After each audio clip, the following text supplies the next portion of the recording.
Good morning, everyone. We're in Exodus 16.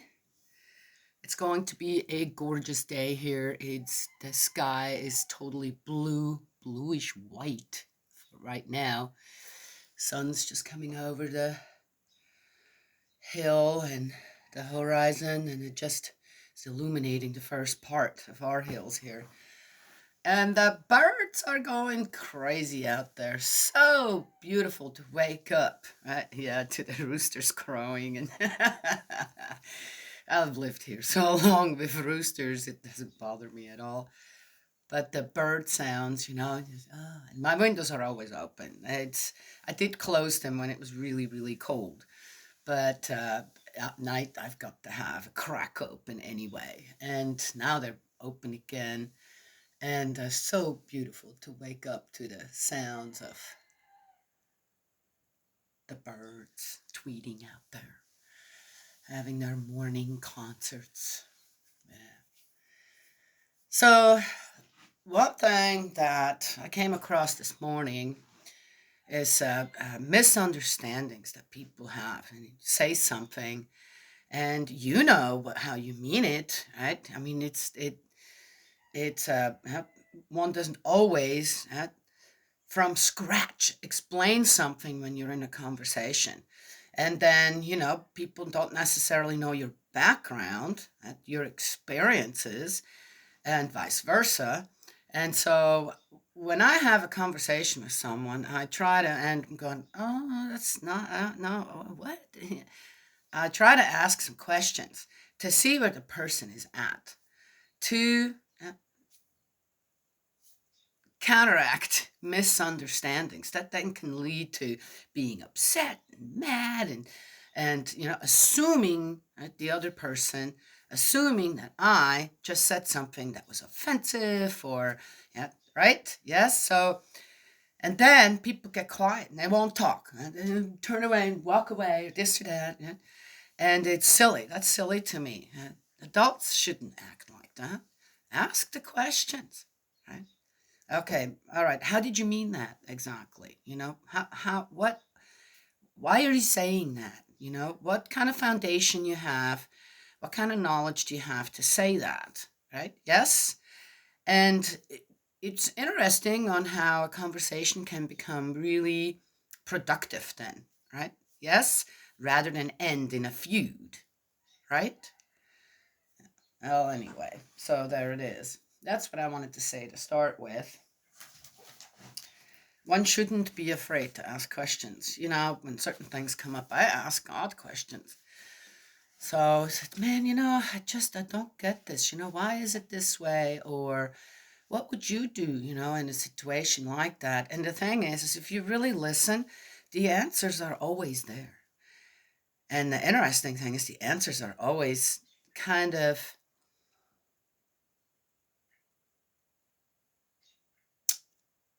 reminding me, yeah, of exactly what I just explained, with the misunderstandings and then asking questions and to get deeper knowledge into something, right? Yes? And also the answers often I'm surprised, right? Because I already knew the answer to that, actually. I just never explored the answer, right? Yes? Yeah. Maybe because sometimes an answer isn't something, is the answer that I'm getting isn't something I want to hear, right? Yes. And it always comes with, you just need to do better as well. You do better, then what you're concerned about will do better. Right? Even if it isn't anything around here about me, about my family, even about my community, but something out in the world. Yes? Yeah. Well, anyway, so let's try to understand Exodus, right? Oh, well, anyway. I kind of what's going on here with Exodus? Cut another little tear there. I gotta fix that. I'm sorry, guys. I gotta do it because we're gonna be past that page. Now, well, how did that happen? Again?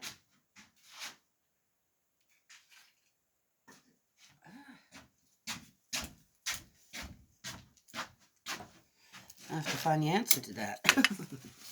All right. Oh, that's such an old Bible. It's just old, and the pages have become so vulnerable. Oh, you got to be kidding. I just made another one. Ah, gentle, gentle, Daniela. All right, are we good now? There goes our donkey. All right. Also, by the way, in Exodus now, we're in part 2, the journey through the desert. And we're on 16, the manna and the quails. Setting out from Elim, the whole community of Israelites entered the desert of Sin, lying between Elim and Sinai, on the 15th day of the second month after they had left Egypt. I wonder, is that February 15th? I gotta go and find out what those, it doesn't give a name. So, did they have the same month sequence as we do here? January, February, March. The second month. Gotta write that down. Oh, I did forget something to go and check something out. Yes, dear. Time to do some studying today of everything I want to study. Month system in the Old Testament. There. That's interesting. Again, doing this seems kind of, well, why would you need to know that? But again, if I have a conversation with people about something in specific, that might come up, and then to actually know, right, what that meant is not a good thing. Might just be a little thing that I'm learning about, but might come in handy, right? Yeah. Anywho, to understand the people and their ways. And the whole community of Israelites began complaining about Moses and Aaron in the desert, and said to them, "Why did we not die at Yahweh's hand in Egypt, where we used to sit round the flesh pots and could eat to our heart's content? As it is, you have led us into this desert to starve this entire assembly to death." Yahweh then said to Moses, "Look, I shall rain down bread for you from the heavens. Each day the people must go out and collect their ration for the day. I propose to test them in this way to see whether they will follow my law or not. On the 6th day, however, when they prepare what they have brought in, this must be twice as much as they collect on ordinary days." Moses and Aaron then said to the whole community of Israelites, "This evening you will know that it was Yahweh who brought you out of Egypt." Again, it's such a odd way on how does he have to say this? You will know tonight that it was Yahweh who brought you out. Well, they know that, yet still it's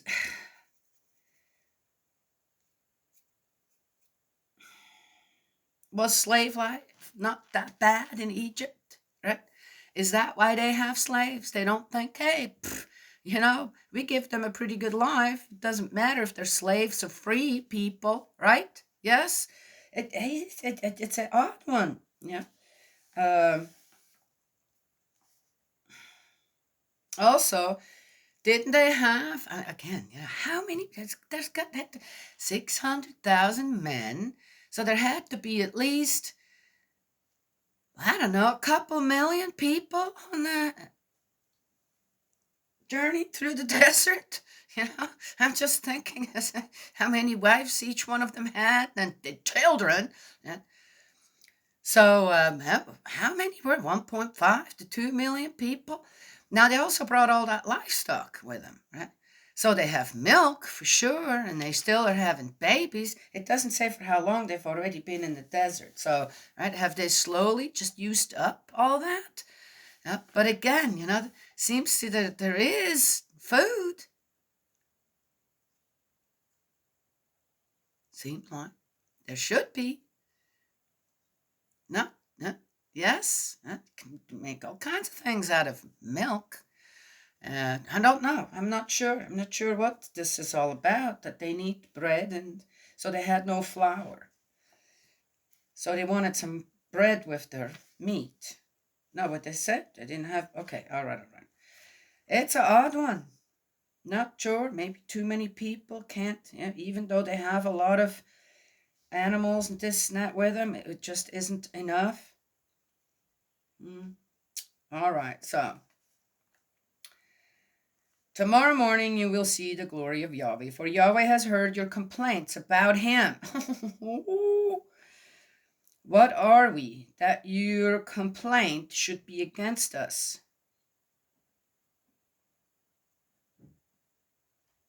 Moses then said, oh, the dogs are back. Hang on a second. Hang on, guys. Moses then said, this evening Yahweh will give you meat to eat, and tomorrow morning bread to your heart's content. For Yahweh has heard your complaints about him. What do we count for? Your complaints are not against us, but against Yahweh. I'm coming, guys. Guys want to come again? Well, it's what it is. They'll be scratching at the door, yipping at the door. Hi, guys. Where's the other one? So those two are back. Come on.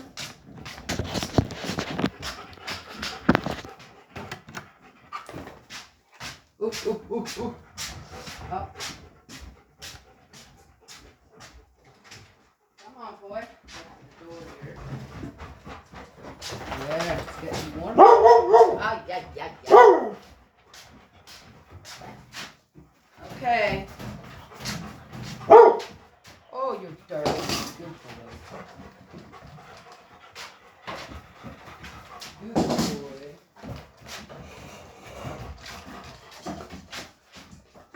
Good boy. There. Nice. I like a well-trained crew and a polite crew. Okay, ooh, the sun's really coming up now. All right, let's continue here.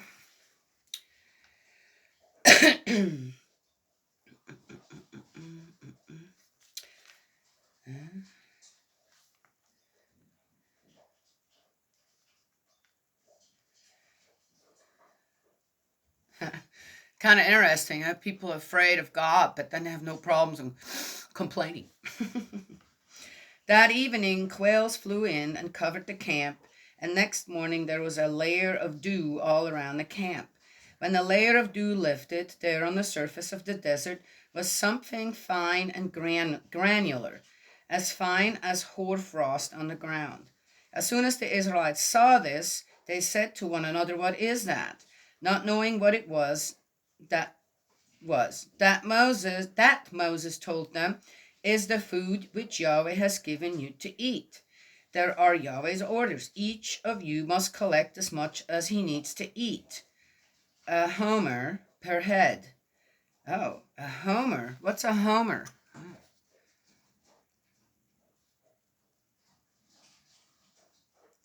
I'll check that out too. Don't know.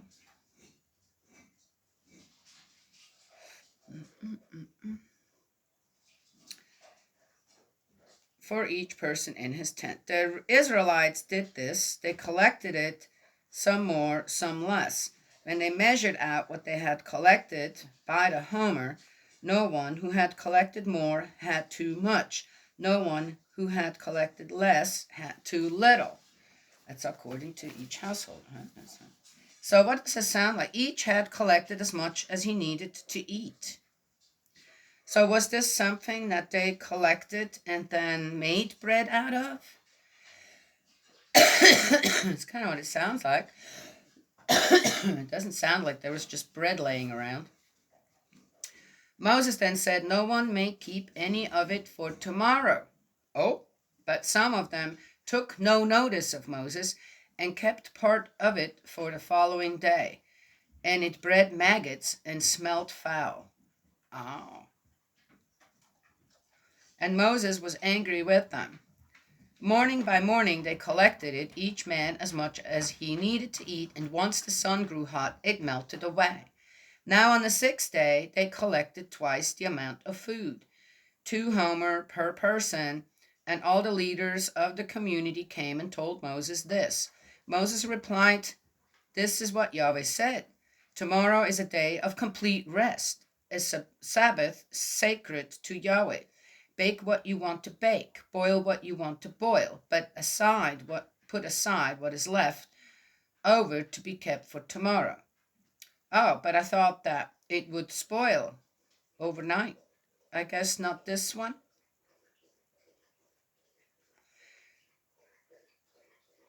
Oh, already prepared.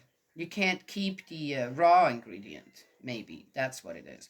So, as Moses ordered, they put it aside for the following day, and its smell was not foul, nor were there maggots in it. Oh, well, okay. "Eat it today," Moses said, "for today is a Sabbath for Yahweh. You will find none in the fields today. For 6 days you will collect it, but on the seventh day, the Sabbath, there will be none." Oh, so there it is, another one of the commandments in place, or started, a day of rest. On the seventh day, some of the people went out to collect it, but they found none. So I need to listen again. Yahweh then said to Moses, "How much longer will you refuse to obey my commandments and laws? Look, Yahweh has given you the Sabbath. This is why he gives you 2 days' food on the sixth day. Each of you must stay in his place." Hi, guys. You're welcome. Always come and say thank you for breakfast. On the seventh day, no one may leave his home. So on the seventh day, the people rested. My eyes are really tired today. Even my good glasses aren't working too good. Happens sometimes. The house of Israel named it Manna. It was like coriander seed. Oh.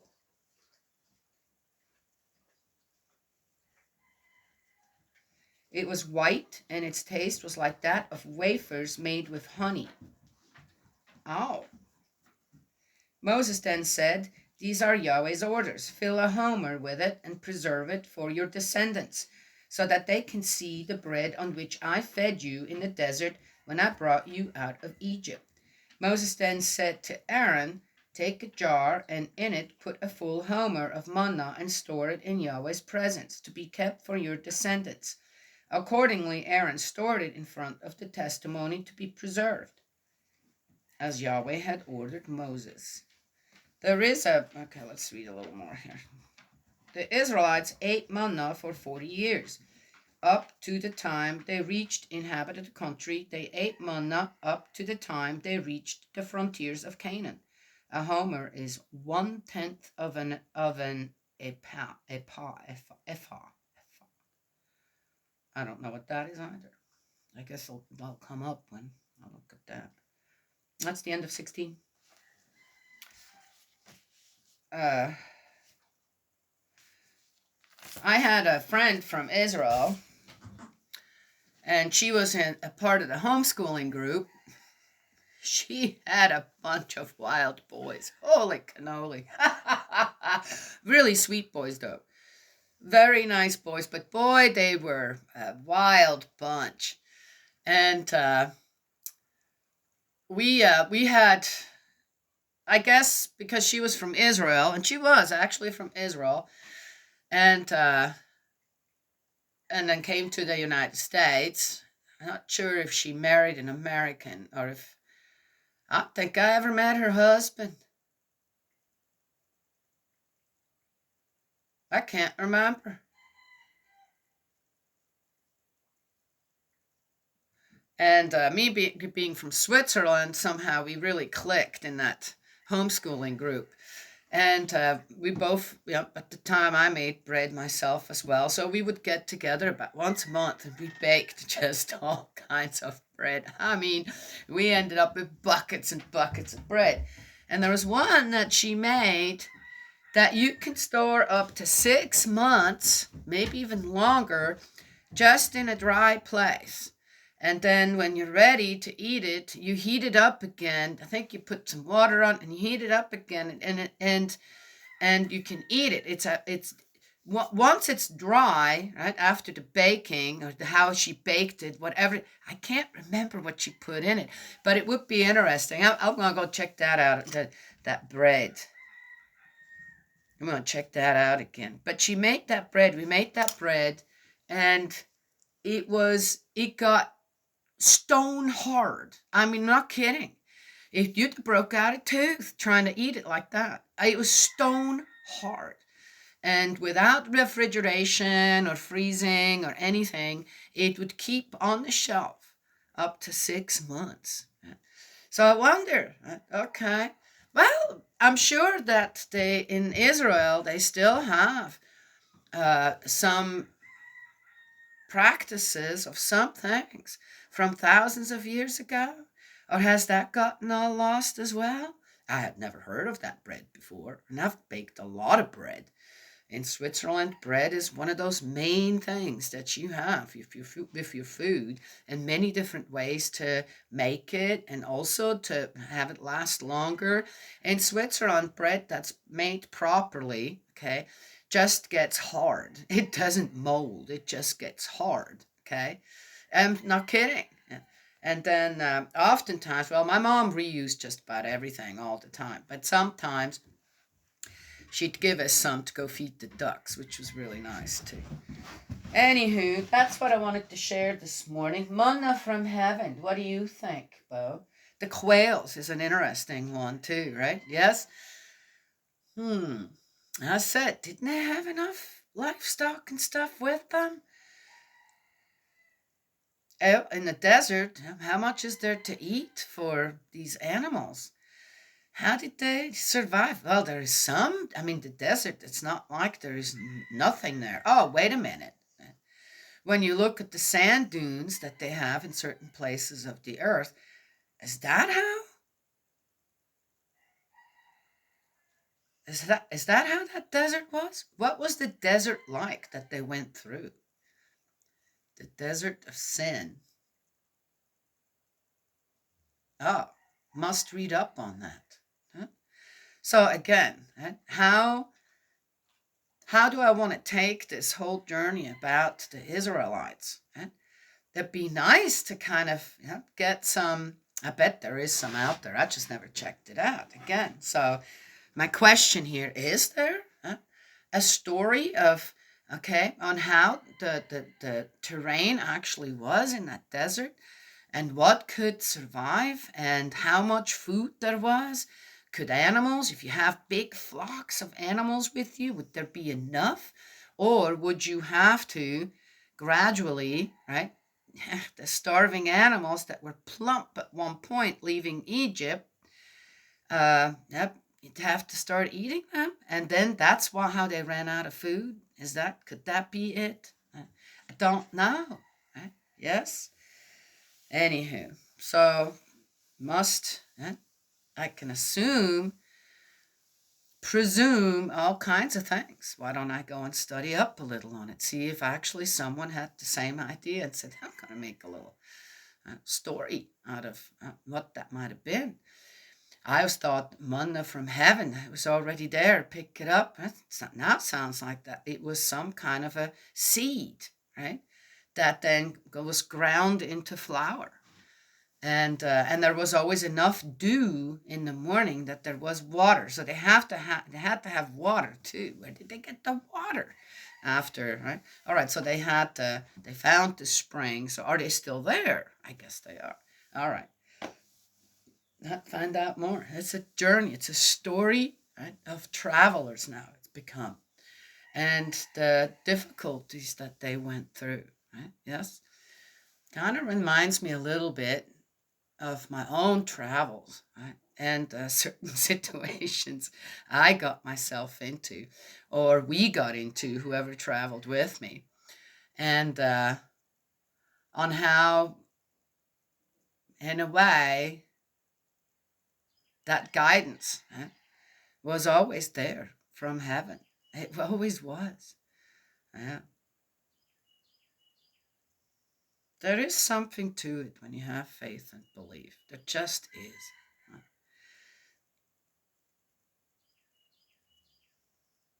Well, that's what I wanted to share this morning. God's love and blessings always. May He protect you.